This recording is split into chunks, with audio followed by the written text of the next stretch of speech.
Good morning student, ધોરણ 6 વિષય સામાજિક વિજ્ઞાન. આપ સૌને નવા વર્ષની હાર્દિક શુભકામના. આ નવું વર્ષ તમારા દરેક માટે નિરોગી અને શુભદાયી ફળવાળું નીવડે તેવી પ્રભુને પ્રાર્થના.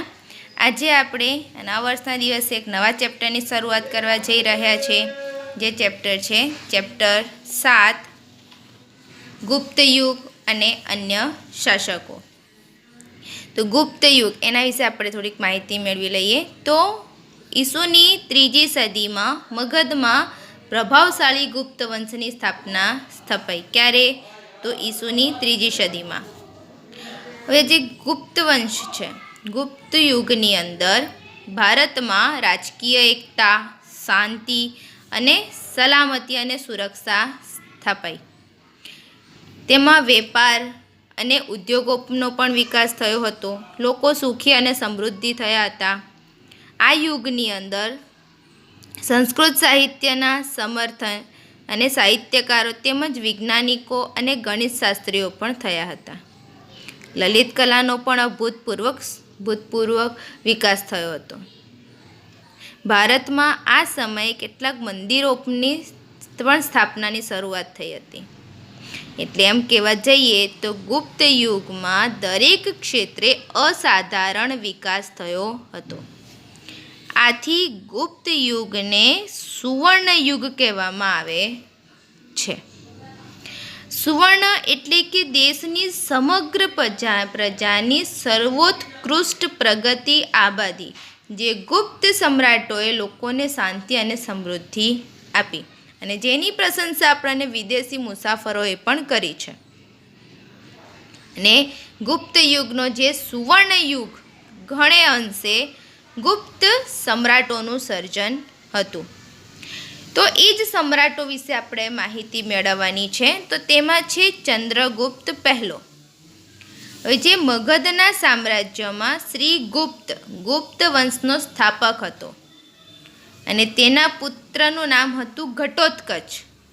અને ઘટોત્કચ ગુપ્તના અનુગામી રાજા તરીકે ચંદ્રગુપ્ત પ્રથમ એટલે ઈસવીસન 319ની અંદર પાટલીપુત્રની ગાદીએ આવ્યો. ટૂંકમાં આપણે કહીએ તો ઈસવીસન 319માં ચંદ્રગુપ્ત પહેલો મગધ સામ્રાજ્યની રાજધાની પાટલીપુત્રની ગાદીએ આવ્યો. એણે વૈશાલી ગણરાજ્યની રચના પણ વૈશાલી ગણરાજ્યની, તે વખતે આ જે લીચ્છી જાતિ હતી તે વૈશાલી ગણરાજ્યની લીચ્છી જાતિની કન્યા કુમારદેવી સાથે લગ્ન કર્યા અને લીચ્છવીઓની સહાયથી તેણે મગધ રાજ્યનો વિસ્તાર કર્યો. ચંદ્રગુપ્ત પહેલો એ મગધ પાસેના પ્રયાગરાજ એટલે અલ્હાબાદ અને સાકેત એટલે અયોધ્યા તેને જીતી લઈને મગધનો વિસ્તાર વધાર્યો અને તેને મહારાજને બદલે મહાધીરાજ જેવું ગૌરવપ્રદ બિરુદ ધારણ કર્યું હતું. તેણે પોતાની સત્તા અને પ્રતિષ્ઠાની પ્રતીતિ કરાવવા સોનાના સિક્કા બહાર પાડ્યા હતા. તેનો રાજ્યાભિષેક થયો અને ત્યારથી જ આ ગુપ્ત સંવત શરૂ કરાવ્યો. એટલે ત્યારથી જ આ ગુપ્ત વંશની શરૂઆત થાય છે, ગુપ્ત સંવતની શરૂ થાય છે. સૌરાષ્ટ્રના વલ્લભી રાજ્યના શાસકોએ પણ આ ગુપ્ત સંવતનો સ્વીકાર કર્યો હતો અને ગુપ્ત સંવતના આરંભના જ કારણે ઇતિહાસમાં કાળગણના અને કાળક્રમ અનુસાર ઐતિહાસિક બનાવોની ગોઠવણી પણ શક્ય બની. ત્યારબાદ આપણે બીજા રાજ્ય છે સમ્રાટ સમુદ્રગુપ્ત. એના વિશે જોઈએ તો ચંદ્રગુપ્ત પ્રથમ એટલે ચંદ્રગુપ્ત પહેલો, એના પછી તેનો એક પ્રતાપી પુત્ર સમુદ્રગુપ્ત ગાદી આવે છે. એટલે સમુદ્રગુપ્ત એ ચંદ્રગુપ્ત પહેલાનો પુત્ર હતો. સમુદ્રગુપ્તના સમયની માહિતી આપણને પ્રયાગરાજ એટલે અલ્હાબાદના સ્તંભાલેખ એટલે પ્રયાગ પ્રશસ્તિ અને તેના સિક્કાઓમાંથી મળે છે. આ પ્રશસ્તિ એ રાજકવિ હરિશેણે રચી છે. તેના સમ્રાટ સમુદ્રગુપ્તના દિગ્વિજય અને સાંસ્કૃતિક સિદ્ધિઓ વર્ણવી છે. તેણે ખૂબ જ ઓછા સમયમાં ઉત્તર ભારતના મોટા ભાગના રાજ્યોથી માંડીને અફઘાનિસ્તાનના કુષાણ શાસન તંત્ર સુધી તેને વિજય યાત્રા કરી હતી. એટલે દક્ષિણમાં લગભગ 12 જેટલા રાજાઓને હરાવ્યા અને તેને હરાવીને તેમના રાજ્યોને ખાલસા કરવાના બદલે તેને ખંડિયા રાજાઓ તરીકે કે ડહાપણપૂર્વક પુનઃસ્થાપિત કર્યા અને રાજ્યનો વહીવટ ચલાવવા રાજ્યપાલો અને અધિકારીઓની નિમણૂક પણ કરવામાં આવી. એટલે જે ચંદ્રગુપ્ત હતો તેણે મગધ રાજ્યનો વિસ્તાર વધાર્યો હતો. તેણે લગભગ ઉત્તર ભારતની અંદર મોટાભાગના રાજ્યોથી માંડીને અફઘાનિસ્તાન સુધી તેને પોતાની વિજય યાત્રા કરી અને દક્ષિણ ભારતમાં પણ લગભગ 12 જેટલા રાજાઓને હરાવી અને તેમના રાજ્યોને તેમના હરાવીને ત્યાંના રાજાઓને ખંડિયા રાજ્ય બનાવ્યા હતા અને ત્યાંનો રાજ્ય વહીવટ ચલાવવા તેને રાજ્યપાલો અને અધિકારીઓની નિમણૂક પણ કરી. એટલે ચંદ્રગુપ્ત મહાન વિજેતા અને સંસ્કારી સમ્રાટ હતો. સાહિત્યિક સિદ્ધિઓ તથા ચારિત્ર્ય પણ તેનું નોંધપાત્ર હતું. તેણે અનેક કાવ્યોની રચના કરી અને કવિરાજનું બિરુદ પણ મેળવ્યું, પણ આજે આપણાને એક પણ કાવ્ય મળતું નથી. એક સિક્કામાં સમુદ્રગુપ્તે વીણા વગાડતો દર્શાવવામાં આવ્યો, એટલે એનો અર્થ એ થાય છે કે તે સંગીત પ્રેમ દર્શાવે છે. તેના શાસનકાળ દરમિયાન અનેક મંદિરો, બૌદ્ધ વિહારો, જૈન ઉપાશ્રયો પણ બંધાયા હતા. એણે પોતાના વિજયોની યાદગીરીમાં અશ્વમેઘ યજ્ઞ પણ કર્યો હતો અને આ સંદર્ભે તેને સોનાના સિક્કા પણ પડાવ્યા હતા. તેણે પોતાના દરબારમાં વિદ્વાનોને એકત્રિત કરી ઉચ્ચ પ્રકારનું સાહિત્યનું સર્જન પણ કરાવ્યું હતું. જ્ઞાનીઓ તેની અને જ્ઞાનીઓની સોબત ઈચ્છતા હતા. એટલે જ્ઞાનીઓ તેની અને તે જ્ઞાનીઓને સંગાત પણ તે લોકો ઈચ્છતા હતા. એટલે તેણે હિન્દુ ધર્મને ઉત્તેજન આપ્યું. તેણે સામાજિક રીત રિવાજોને પણ સ્વીકાર્યા હતા. પ્રાચીન ભારતમાં ઇતિહાસમાં સમુદ્રગુપ્તનું સ્થાન એક વિશિષ્ટ અને નોંધપાત્ર છે. નામ કહેવા જઈએ તો એક મહાન રાજા હતો અને ગુપ્ત સામ્રાજ્યની સાચી મહાસત્તાનો સર્જક હતો. તે જે ગુપ્ત સામ્રાજ્ય હતું તેની સાચી મહાસત્તાનો તે સર્જક હતો. તો આ હતો સમ્રાટ સમુદ્રગુપ્ત. ત્યારબાદ આપણે બીજા સમ્રાટ વિશે જોઈએ તો સમ્રાટ ચંદ્રગુપ્ત બીજો, એને વિક્રમાદિત્ય. એટલે ચંદ્રગુપ્તનું અવસાન થયું અને તેના સ્થાને ચંદ્રગુપ્ત બીજો આ મગધની રાજગાદી ઉપર આવ્યો. તેણે પિતાજીએ વારસામાં આપેલ જે વિશાળ મગધ સામ્રાજ્યને સફળતાપૂર્વક સાચવ્યું એટલું જ નહીં, પણ તેને કેટલાક વિજયો મેળવીને આ મગધ સામ્રાજ્યનો વિસ્તાર પણ વધાર્યો. તેને ચંદ્રગુપ્ત બીજાએ ગુપ્ત વંશનો સૌથી પ્રતિભાશાળી શાસક હતો. આ જે ચંદ્રગુપ્ત બીજો છે એ ગુપ્ત વંશનો સૌથી પ્રતિભાશાળી શાસક હતો. તેના રાજ્યની એટલે મગધની સરહદે શક રાજ્ય સુધી વિસ્તરેલી હતી. એટલે કે તેને મગધની સરહદે આવેલા શક ક્ષત્રપ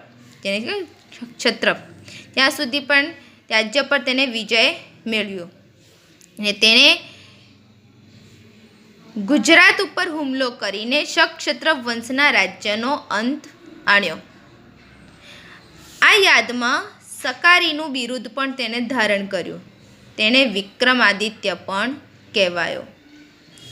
તેણે 300 વર્ષથી પગદંડો જમાવીને બેઠેલા શક હાંકી કાઢવા માટે શક્તિશાળી રાજ્યો સાથે લગ્ન સંબંધો બાંધી તેમની મદદથી પોતાનું સૈન્ય બળ વધાર્યું. એટલે કે વિક્રમ સંવત શરૂ થયો હતો અને તેણે જે ક્ષત્રપોના શક્તિશાળી રાજ્યો સાથે તે લગ્ન સંબંધો બાંધીને તેમની સહાયથી પોતાનું એને સૈન્ય બળ વધારી દીધું. આ લગ્ન સંબંધો તેને પોતાના સામ્રાજ્યના વિસ્તારમાં અને દુશ્મનોને મહાત કરવામાં ખૂબ જ ઉપયોગી થયા. એટલે તેણે જીતેલો નવો પ્રદેશ ઘણો જ અગત્યનો હતો. ગુજરાત અને સૌરાષ્ટ્રના સમૃદ્ધ પ્રદેશો એટલે ભૃગુચ એટલે ભરૂચ ને સ્તંભ તીર્થ એટલે ખંભાતના દિગ્ગજ બંદરો એ ગુપ્ત સામ્રાજ્યને મળ્યા. એટલે એને ગુજરાતના જે સમુદ્ર કિનારે આવેલા ભરૂચ અને ખંભાત આ બંને નગરોને તેને પોતાના બંદરોને તેને પોતાના તાબામાં લીધા અને પરિણામે એને શું કર્યું તો રાજ્યનો દરિયાઈ વેપાર ખૂબ વધાર્યો અને વિદેશો સાથે વ્યાપાર કરીને ગુપ્ત રાજ્ય જેને અખૂટ સંપત્તિના માલિક બનાવ્યા. એટલે કે તેમને પુષ્કળ ધન મેળવ્યું. એટલે કે સમ્રાટ ચંદ્રગુપ્ત બીજા એટલે કે એને જે સમુદ્ર કિનારે આવેલ ભરૂચ અને ખંભાતના બંદરોને તેના તાબામાં આવ્યા અને પરિણામે તેને વિદેશી વ્યાપાર કરીને તેના ગુપ્ત રાજાઓને પુષ્કળ ધન મેળવ્યું. હવે જે ચંદ્રગુપ્ત દ્વિતીયના સમયમાં આવેલા ચીની યાત્રાળુ ફાહિયાને ગુપ્ત રાજ્ય વહીવટના અને ગુપ્ત સામ્રાજ્યની સમૃદ્ધિના વખાણ પણ કર્યા છે. એટલે ચંદ્રગુપ્ત બીજો એ વૈષ્ણવ ધર્મી હોવા છતાં કયા ધર્મનો હતો? વૈષ્ણવ ધર્મી હોવા છતાં એ અન્ય ધર્મો પ્રત્યે પણ આદર ભાવ રાખતો હતો. એટલે એના પ્રત્યે પણ તે સહિષ્ણુ હતો.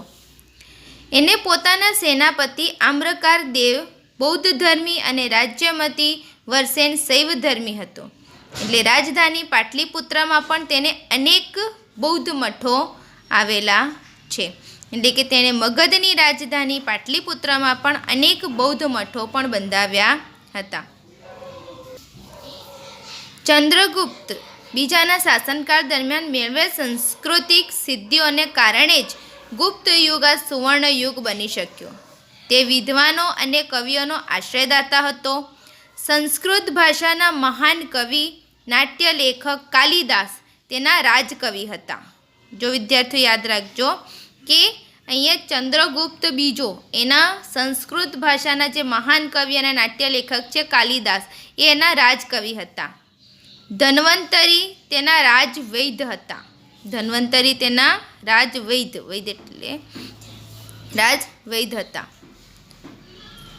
અને વૈજ્ઞાનિક વરામિહિર, વૈતાલ ભટ્ટ, અમરકોશના રચયિતા એવા અમરસિંહ જેવા રત્નોથી તેનો રાજ દરબાર શોભતો હતો. તેના સમયમાં શિલ્પ સ્થાપત્ય ચિત્રકલાનો સુંદર વિકાસ થયો છે. અજંતાના ઘણા કલા મંડપો તેના સમયમાં તૈયાર થયા છે. તેની રાજધાની પાટલીપુત્રમાં અનેક બૌદ્ધ મઠો બંધાવ્યા હતા અને દિલ્હી પાસે તેનો મેહરોલી લો સ્તંભ તેના સમયમાં સ્થપાયો. જોઈ છે તમને મેહરોલી લો સ્તંભ એના સમયમાં સ્થપાયો, જેને સદીઓ સુધી તાપ અને વરસાદમાં રહેવા છતાં પણ કાટ લાગ્યો નથી. તેણે પાટલીપુત્ર ઉપરાંત ઉજ્જૈનને બીજી રાજધાની બનાવી. તેણે રાજ્યને જુદા જુદા વહીવટી એકમોમાં વહેંચી અને સુવ્યવસ્થિત વહીવટ ચલાવ્યો. એટલે લગભગ ઈસવીસન 414ના અરસામાં મહાન સમ્રાટ ચંદ્રગુપ્તે વિક્રમાદિત્યનું અવસાન થયું. એટલે તેનો શાસનકાળ ભારતનો ઇતિહાસનો તે પ્રસિદ્ધ રીતે બન્યો છે.